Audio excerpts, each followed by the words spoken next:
Welcome back. Okay, balcony chat 28. So today we're going to address the reality, does time heal all wounds? No, and we'll explain that in a minute. And then we're going to talk about some of the excuses people come up with for not forgiving. Wait till you see what an excuse really is about. But before we get started in our continuing journey on the art and science of forgiveness, I cannot resist sharing something I read in Isaiah.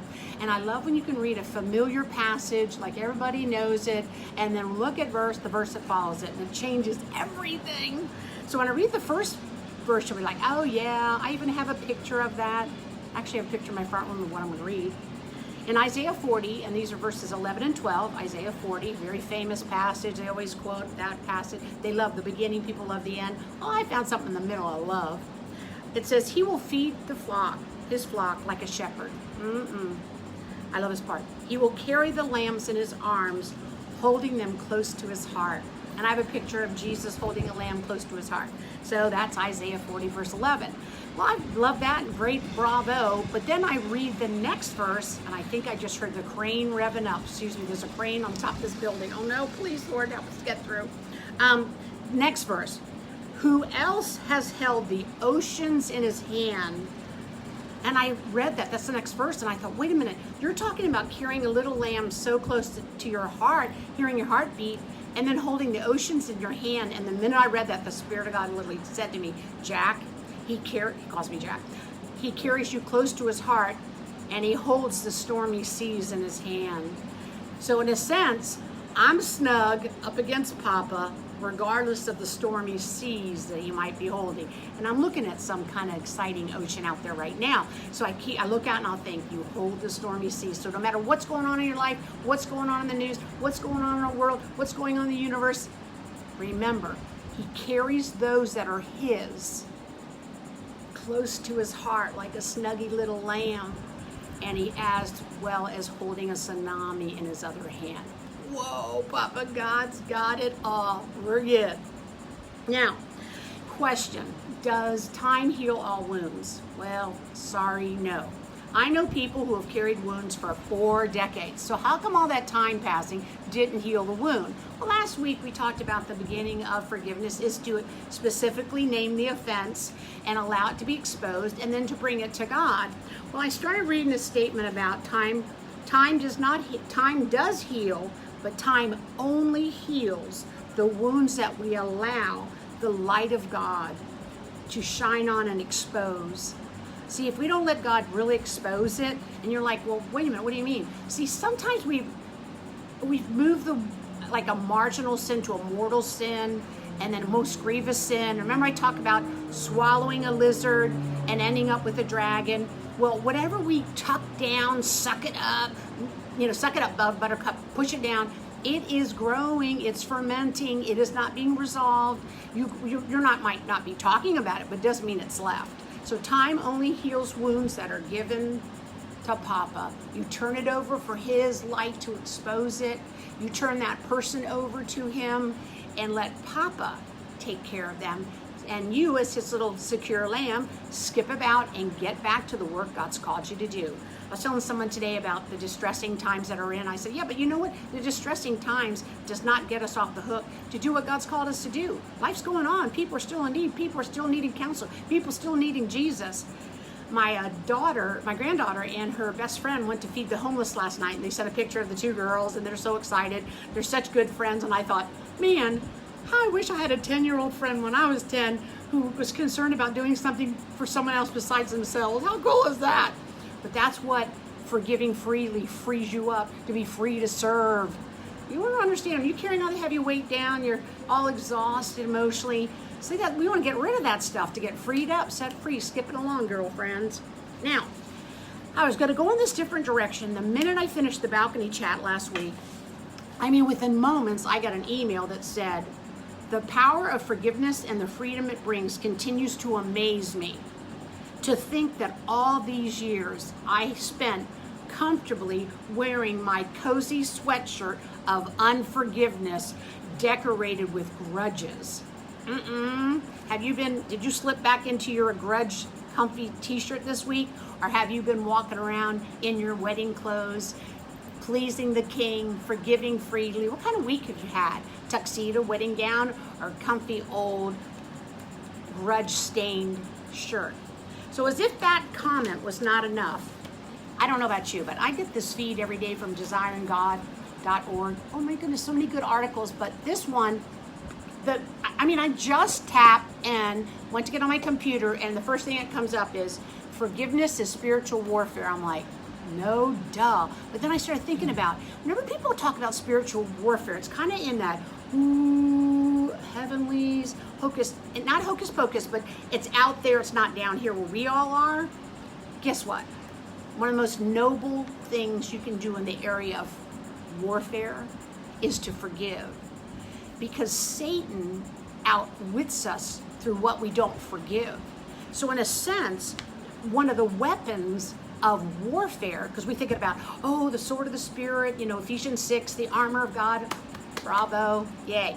But what we don't understand, the enemy uses these angry, festering grudges to keep us in a prison hold, trapped and lost in battle. And I think about people always want the power to win against warfare. I'm like, then forgive freely. Because when I don't forgive, I grieve the Holy Spirit, that innate power that I have in the Holy Spirit. I grieve it, I quench it, I lock it in the basement. Well, I was reading along, and I started to think, wait a minute.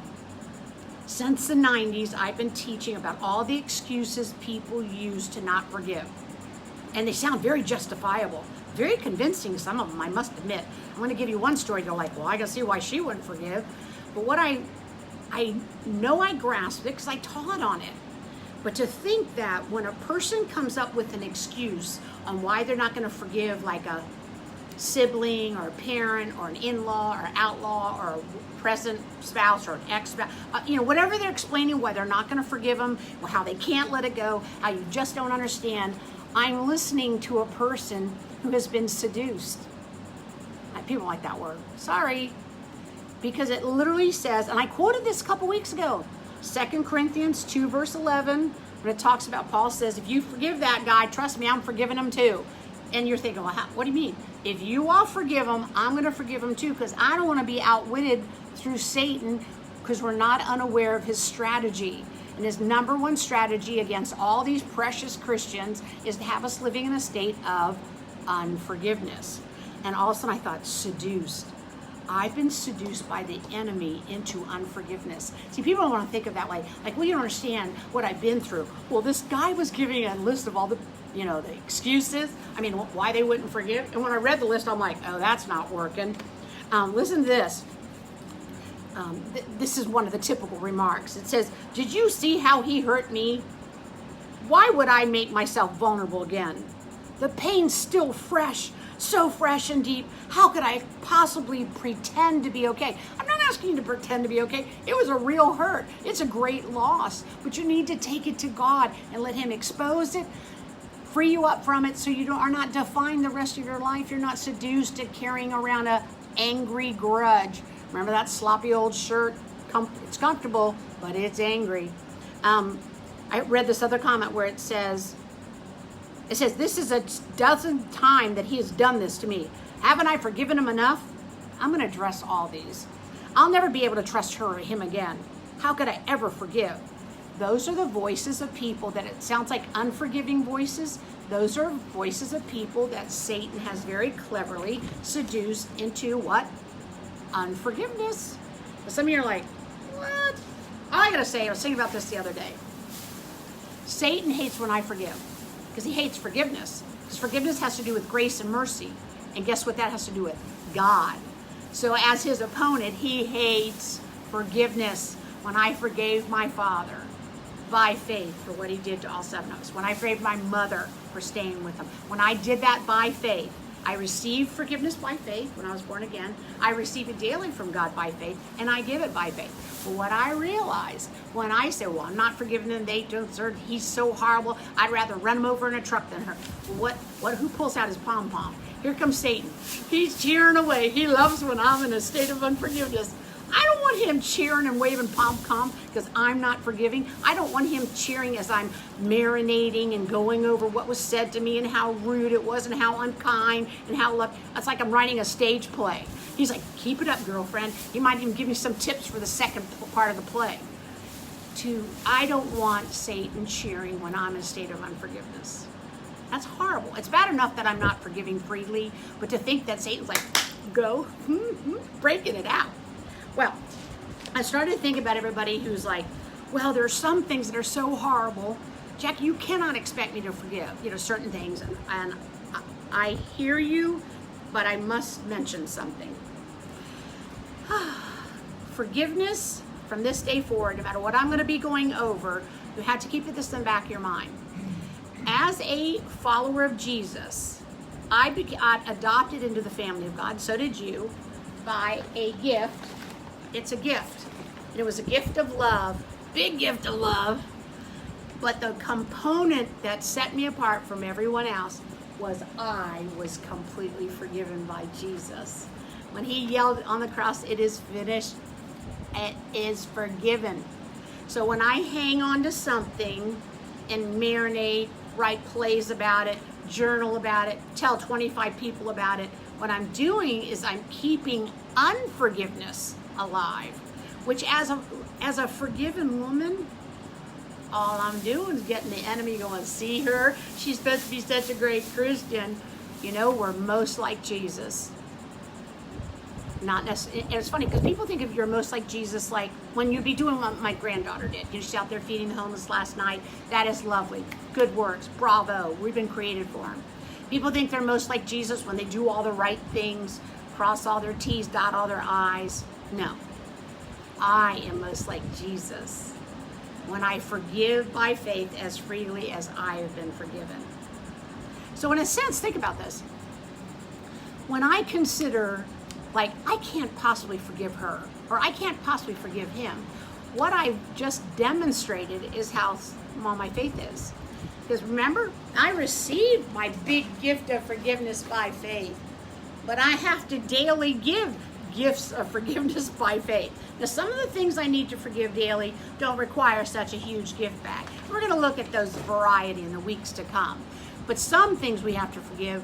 I only have a bag big enough for this porch to tell you how big of an offense, how mortal, how Grand Canyon deep the agony was. But Jesus drank that cup. He had asked to be exempt from that, but the Father asked him to drink that cup, and he drank the cup of all those offenses so that you and I today can stand in the freedom of forgiving freely. Now, I know there's someone already right now thinking of, you can't expect me to forgive this. You can't. Well, all right. So in a sense, in your head, you're defining an unforgivable sin, right? In your head, you're thinking of a situation that is pretty unforgivable. Well, I'll be honest. The only unforgivable sin, I believe I mentioned this 2 weeks ago, or it could be 3 or 4 at the rate I'm going. I have no idea, but you might remember that the only unforgivable sin actually is the one I'm not willing to forgive. Think about that. I think about certain people I've forgiven, and then I've hung on to junk with other people. I'm like, what in the world is wrong with your girlfriend? I'm like, yep, I've been seduced again. I've been seduced into a lie that she doesn't deserve to be forgiven. He doesn't deserve to be forgiven. Let me tell you something, I didn't deserve to be forgiven by Jesus, and he freely forgave me. So every time I want to gripe and say, I didn't deserve this, I deserve better, well, guess what? I think Jesus deserved better than getting me. When I was first a new Christian, I used to say, are you sure you want me? I'm a hot mess. You sure you want me on your team? And he's like, forgive freely, Jack. Keep forgiving. So, when we come back next week, we're going to start the list. And I'm just giving you a little hint because I want you to think about it this week. Try to come up with an example of what you feel is just unforgivable.